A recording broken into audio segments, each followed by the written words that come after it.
नमस्ते विद्यार्थियों। आज हम आपके पाठ्यक्रम में सम्मिलित मैथिली शरण गुप्त की कविता यशोधरा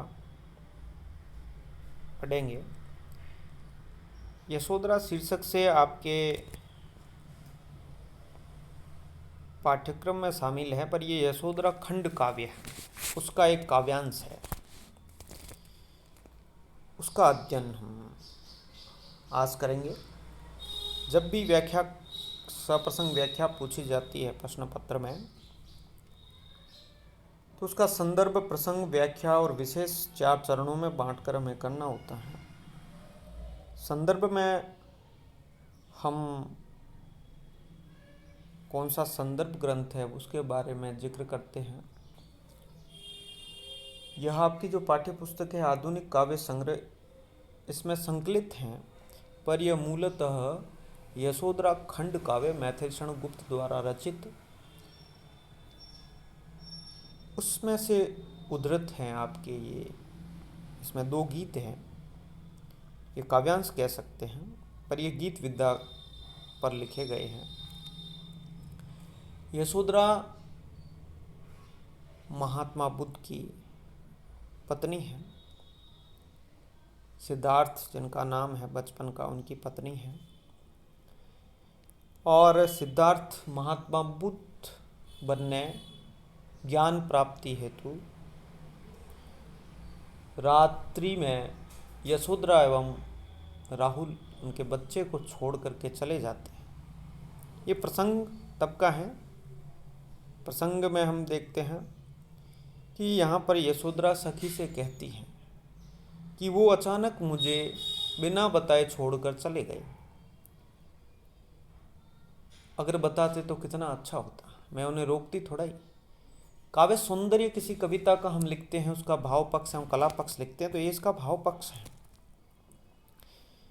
संदर्भ में हम लिखेंगे कि वो यशोधरा सखी से अपनी पीड़ा की अभिव्यक्ति कर रही है। मैथिली शरण गुप्त नारी के हृदय की थाह लेना जानते हैं, उन्हें नारी चेतना के प्रति सजग हैं और अपने काव्यों में भारत की प्राचीन नारियों के बारे में इन्होंने लिखा है। उर्मिला के बारे में किसी ने नहीं लिखा था, हमने पहले पढ़ा। साकेत के 9वें सर्ग में पूरा उर्मिला सर्ग है, लक्ष्मण की पत्नी है। इसी प्रकार यशोधरा की जो हृदय के उद्गार हैं, उनकी अभिव्यक्ति यहाँ है। सखी से वे कहती हैं, सखी वे मुझसे कहकर जाते, कह तो क्या मुझको वे अपनी पथ बाधा ही पाते। मुझको बहुत उन्होंने माना, फिर भी क्या पूरा पहचाना। मैंने मुख्य उसी को जाना, जो वे मन में लाते। सखी वे मुझसे कहकर जाते, स्वयं सुसज्जित करके क्षण में। प्रियतम को प्राणों के पण में, हमी भेज देती है रण में। छात्र धर्म के नाते सखी वे मुझसे कहकर जाते। सखी से वो उल्हाना के भाव से बुद्ध को उल्हाना दे रही है, सिद्धार्थ को उल्हाना दे रही है। उस भाव से कहती हैं कि सखी वो मुझसे कहकर जाते। अगर वो बताते मुझे कि मुझे ज्ञान प्राप्ति हेतु जाना है, वन में तपस्या के लिए जाना है, तो मैं क्या उनके पथ में बाधा बनती? मैं क्या उनको रोक देती? कदापि नहीं। वो कहती हैं, उन्होंने मुझे पूरा का पूरा शायद पहचाना नहीं, मुझे माना जरूर पर पहचाना नहीं। वो कहती हैं, मैंने तो केवल उन्हीं को जाना और उसी वही किया जो वो मन में लाते थे। स्वयं सुसज्जित करके क्षण में, प्रियतम को प्राणों के प्रण में। देखो, हम स्वयं ही क्षत्राणी नारियां अपने प्रियतम को युद्ध में भेजने के लिए स्वयं सुसज्जित करती हैं, उनकी आरती करती है और उनको हम युद्ध के लिए भेजती है। तो क्या ये मैं नहीं कर सकती थी? कहने का तात्पर्य है कि यह मैं कर सकती थी, लेकिन हो सकता है उन्होंने मुझे पूरा पहचाना नहीं है। देखिए, वेदना की अनुभूति है कि वो मुझसे कहकर अगर जाते तो कितना अच्छा रहता। आगे वो कहते हैं कि हुआ न यह भी भाग्य अभागा, किस पर विफल गर्व अब जागा, जिसने अपनाया था तागा, रहे स्मरण ही आते, सखी वे मुझसे कहकर जाते। क्या कहते हैं कि मेरा जो भाग्य है वो अभागा है, वो मेरा हुआ ही नहीं, और मैं किस पर गर्व कर रही हूँ। और वो विफल गर्व जिसने अपनाया था त्यागा, जिसने मेरा हाथ पकड़ा था उसने हाथ छोड़ दिया। परंतु मैं चाहती हूँ कि वो मुझे स्मरण आते रहें, याद आते रहें। नयन उन्हें है निष्ठुर कहते, पर इनसे जो आंसू बहते ना, सदैव हृदय वे कैसे सहते। भले ही उनको ये मेरी आंखें निष्ठुर करती रहें, पत्थर दिल कहती रहें, पर इनसे जो आंसू बहते हैं वो आंसू जो सहृद हैं, जिनका हृदय मोम सा है, जो अच्छे हृदय के हैं, संवेदनशील हैं, वे कैसे सह सकते हैं। कुछ न हो पर वो मेरे पर तरस खाते ही जाते, तरस खाकर ही गए होते, दया करते, करुणा करते, वो मेरे से कहकर जाते। जाए सिद्धि पावे वे सुख से, दुखी न हो उस जन के दुख से, उपालम दूँ मैं किस मुख से। ये उपालम उलाहना दे रही है कि मैं किस मुख से उलाहना दूँ। वो जाएं, सिद्धि पाएं, और इस जन से जो है राजकाज हैं, दुखी जनता उससे दुखी ना हो, वो जाएं, मैं क्यों दूँ उन्हें उलाहना। इसलिए वो आज मुझे अधिक भा रहे हैं। गए लौट भी वे आवेंगे, कुछ अपूर्व अनुपम लावेंगे, रोते प्राण उन्हें पावेंगे, पर क्या गाते गाते सखी वे मुझसे कहकर जाते। वो गए हैं तो आएंगे एक दिन, और कुछ अपूर्व अनुपम जिसकी तुलना किसी से नहीं की जा सकती है, ऐसा कुछ लाएंगे अपने साथ में। वो ज्ञान प्राप्त करके आएंगे, तब मेरे रोते हुए प्राण उन्हें पाएंगे। क्या गाते गाते पाएंगे? हो सकता है मैं उस प्रकार उनका स्वागत नहीं कर सकती हूँ। अगर वो मुझसे कहकर जाते तो दुगुने जोश के साथ उनका अभिनंदन किया जा सकता था। तो इस प्रकार इस कविता में हम भाव पक्ष की बात करें तो इसमें यशोधरा के हृदय के उद्गार हैं, और यशोधरा की पीड़ा है, वेदनानुभूति है। ये एक विरह गीत कह सकते हैं। पति जब छोड़कर चला जाता है, पीछे पत्नी अपनी सखी से वार्ता करती है कि वो अगर ऐसा करते तो मुझे ज़्यादा खुशी होती, लेकिन वो मुझसे कह कर के नहीं गए।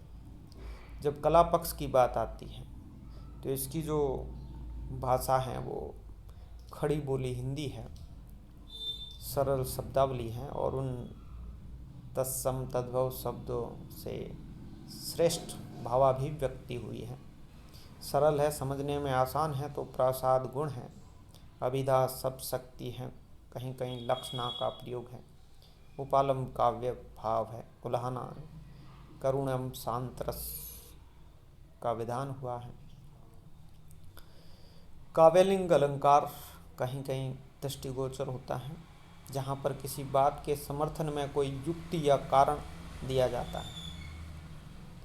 विप्सा अलंकार भी एक दो जगह है जहाँ वैराग्य भावों की सघनता होती है, ऐसे शब्दों की आवृत्ति हो। यहाँ जो गेयता, लयात्मकता, तुकांतता मौजूद है, क्योंकि यह गीत है। सखी वे मुझसे कहकर जाते गीत का मुखड़ा है, और बाद में अंतरे हैं। ये गीत विधान के अंतर्गत इसकी सृष्टि हुई है। और इस गीत में जो छंद है वो सार छंद है, जिसमें 16 और 12 मात्राओं पर यति कुल 28 मात्राओं का विधान रहता है। तुकांतता, लयात्मकता, गेयता, यह सब इस गीत में अच्छी तरीके से दृष्टि हम सुन सकते हैं, गा सकते हैं इसको। इसका ही अगला भाग, या कह सकते हैं कि अगला गीत, मैथिलीशरण गुप्त ने इसी विरहानुभूति को अभिव्यक्त किया है यशोधरा की, पर इसमें थोड़ी दृढ़ निश्चितता और शुभकामना का भाव है। दृढ़ निश्चित यह है कि बुद्ध जो है वो अपनी परीक्षा देने गए हैं और वो शायद परीक्षा में पास भी हो जाएं होंगे, और शुभकामना की भाव है। लेकिन स्वयं यशोधरा कहती हैं कि मुझे भी इस परीक्षा में पास होना है। तो ये भी आपके वही है खंड काव्य यशोधरा, उससे ही यह गीत लिया गया है या काव्यांश लिया गया है, उससे यह उद्धृत है। कहती हैं कि अब कठोर हो वज्रादपि ओ कुसुमादपि सुकुमारी, आर्यपुत्र दे चुके परीक्षा अब है मेरी बारी। स्वयं से कहती है यशोधरा कि हे कुसुमादपि सुकुमारी, फूलों के समान, कुसुम के समान कोमल मुलायम सुकुमारी, अब तू कठोर वज्र के समान हो जा। आर्यपुत्र जो आर्यपुत्र यहाँ बुद्ध के लिए संबोधन है। आर्यपुत्र दे चुके परीक्षा, अब है मेरी बारी, अब मेरी बारी है। वो स्वयं से कहते ना, कठोर हो जा, मेरी बारी है कि मेरे लिए पिता ने सबसे धीर वीर वर चाहा, आर्यपुत्र को देख उन्होंने सभी प्रकार सराहा, फिर भी हटकर हाय वृथा ही उन्हें उन्होंने थाहा, किस योद्धा ने बढ़कर उनका शौर्य सिंधु अवगा। जब मेरे पिता शादी के लिए वर ढूंढ रहे थे, उन्होंने एक अच्छा धैर्यशाली, वीर, शौर्य सब गुणों से युक्त आर्यपुत्र को देखा और सराहा, और उन्होंने हट करके उन्होंने वर को चुना। और यशोधरा भी इससे प्रसन्न थी। किस योद्धा ने बढ़कर उनका शौर्य सिंधु होगा, किसी भी योद्धा से बढ़कर उनका ये शौर्य रूपी सिंधु, यहाँ रूप का अलंकार है। अवगा है नहाना, थाह यानी थाह लेना, उनका थाह ढूंढना, उनके अंतर की गहराई को ढूंढना या पहचानना। तो उन्होंने अच्छी तरह पहचाना और उसमें डुबकी लगाई उनका शौर्य रूपी सिंधु में।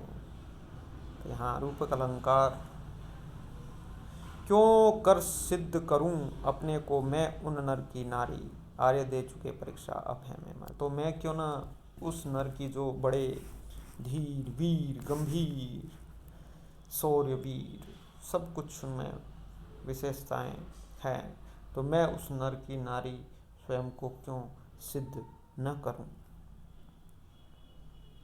सिद्धि मार्ग की बाधा नारी, फिर उसकी क्या गति है, पर उनसे पूछूं क्या जिनको मुझसे आज विरति है।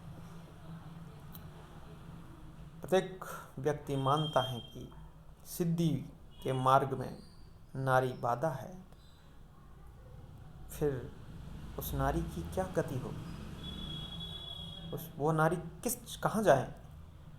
पर उनसे पूछूं क्या, पर मैं अपने उस पति को क्या पूछूं, बुद्ध से क्या पूछूं, जिनको मुझसे आज विरक्ति है, विरक्त हो गए मुझसे, वैराग्य धारण कर लिया उन्होंने। अर्ध विश्व में व्याप्त शुभाशुभ मेरी भी कुछ मति है। अर्ध विश्व का मतलब ये है कि अर्धांगिनी होती है पुरुष की नारी, आधा पुरुष है आधा स्त्री है, और ये आधा विश्व है नारी। पर इस शुभ और अशुभ, शुभाशुभ संजय विच्छेद करेंगे तो शुभ न शुभ होगा, मेरी भी कुछ मति है, मैं भी बुद्धि है मेरे पास, मैं भी कुछ सोचती हूँ। मैं भी नहीं अनाथ जगत में, मेरा भी प्रभु पति, मैं अनाथ नहीं हूँ। और मेरे भगवान, मेरे पति बुद्ध है। मैं आज भी पतिव्रता नारी हूँ। यदि मैं पतिव्रता तो मुझको कौन भार भय भारी। मैं पतिव्रता स्वयं को हूँ, मैं मानती हूँ, तो मुझे कोई भार नहीं है, कोई भय नहीं है। कौन सा ऐसा भारी भय है जो मुझे पीछे धकेल देगा। आर्यपुत्र ने परीक्षा दे दी है, अब मेरी बारी है और मैं भी उसमें सफल होकर के दिखाऊंगी। यह परीक्षा क्या है? यह घर में रहना, घर को संभालना, गृहस्थी को संभालना, अनासक्त रहकर संभालना, पति पास में नहीं है, ये वियोग को सहना, ये उनकी परीक्षा है। और जो उनके सपने हैं आर्यपुत्र के, बुद्ध के, ज्ञान प्राप्ति, लोगों की सेवा, जनता की सेवा, वो मुझे भी पूरे करने, वो मेरे भी सपने हैं। जाओ नाथ अमृत लाओ तुम मुझ में मेरा पानी, आप अमृत लाओ, आप कैवल्य प्राप्त करो, आप ज्ञान प्राप्त करो, आप लोगों की सेवा करो। मुझ में मेरा पानी, पानी का मतलब यहाँ इज्जत है, मर्यादा है, मान है, सम्मान। मुझ में मेरा पानी है, मैं घर पे रहूँगी, मैं ग्रस्त रहूँगी, मैं राहुल का पालन पोषण करूँगी, मैं परिवार को संभालूँगी, आपके मार्ग में, आपके स्वप्नों में दखल नहीं दूँगी। चेरी ही मैं बहुत तुम्हारी, मुक्ति तुम्हारी रानी, मैं आपकी दासी और मुक्ति तुम्हारी रानी। यहाँ मुक्ति रूपी रानी, यहाँ भी रूप कलंकार का विधान। मुक्ति को रानी बताया, तुम्हें मुक्ति केवल ज्ञान प्राप्त करना है, तुम्हें दुखों का नाश करना है, दुख से मुक्ति प्राप्त करनी है। प्रिय तुम तपो सहूँ मैं बरसक देखूं, बस हे दानी प्रिय। तुम तपो और मैं सहूँ, तुम तप रहे हो, मैं भी तप रही हूँ, मैं भी वो सहन। कहाँ तुम्हारी गुण गाथा में मेरी करुण कहानी। तुम्हारी गुण गाथा, लोग तुम्हें जानेंगे, तुम्हें पहचानेंगे, अच्छी बात है, मैं भी इससे खुश हूँ। पर ये जो मेरी करुण कहानी है वो कहाँ है? कहीं ठहरती नहीं तुम्हारे आगे। तुम्हें अप्सरा विघ्न व्यापे यशोधरा करधारी, यशोधरा का कर धारण करने वाले भगवान बुद्ध सिद्धार्थ, तुम्हें किसी भी अप्सरा विघ्न न पहुंचाएं, कोई अप्सरा तुम्हारी तपस्या भंग न करे, आप चलते रहो। और वैसे आप परीक्षा दे चुके हो, सफल भी होंगे, अब मेरी बारी है, मुझे भी इस परीक्षा में खरा उतरना है। तो इस प्रकार ये भाव पक्ष हम देख सकते हैं। इसका कला पक्ष की भी बात करते हैं। यहाँ करुण और शांत रस की अभिव्यक्ति हुई है, विरह भी है। पहले मैं सखी वे मुझसे कहकर, उसमें भी विरह है। श्रृंगार का वियोग पक्ष, श्रृंगार रस भी कह सकते हैं। भाषा यहाँ संस्कृत निष्ठ खड़ी बोली, तत्सम शब्दावली का भी प्रयोग कुछ हुआ है इसमें। गेयता, लयात्मकता, तुकांता यहाँ भी है। यहाँ भी उस मुखड़ा और अंतरा के माध्यम से गीत का विधान हुआ है। यहाँ भी काव्यलिंग, विवक्षा, आक्षेप रूपक अलंकार हैं। और यहाँ भी सार छंद है जो 16-12 की यति के साथ अंत में 2 गुरु होना जरूरी है। तो इस प्रकार प्रसाद गुण है, स्वतः ही समझ आ जाता है पढ़ते ही। अभिधायम लक्षणा सब शक्ति का प्रयोग हुआ है। तो ये हम जो विशेष होता है उसमें कला पक्ष, काव्य सौंदर्य का प्रश्न आता है तो भी भाव एवं कला पक्ष के अंतर्गत इसको सम्मिलित कर सकते हैं। तो इस प्रकार हमने ये 2 गीत जो आपके पाठ्यक्रम में सम्मिलित थे, यशोधरा खंड काव्य से उद्धृत का अध्ययन किया। आप इसे अच्छी तरह से ध्यान से पढ़ें, याद करें और हल करने का प्रयास करें। तब तक के लिए बहुत बहुत धन्यवाद।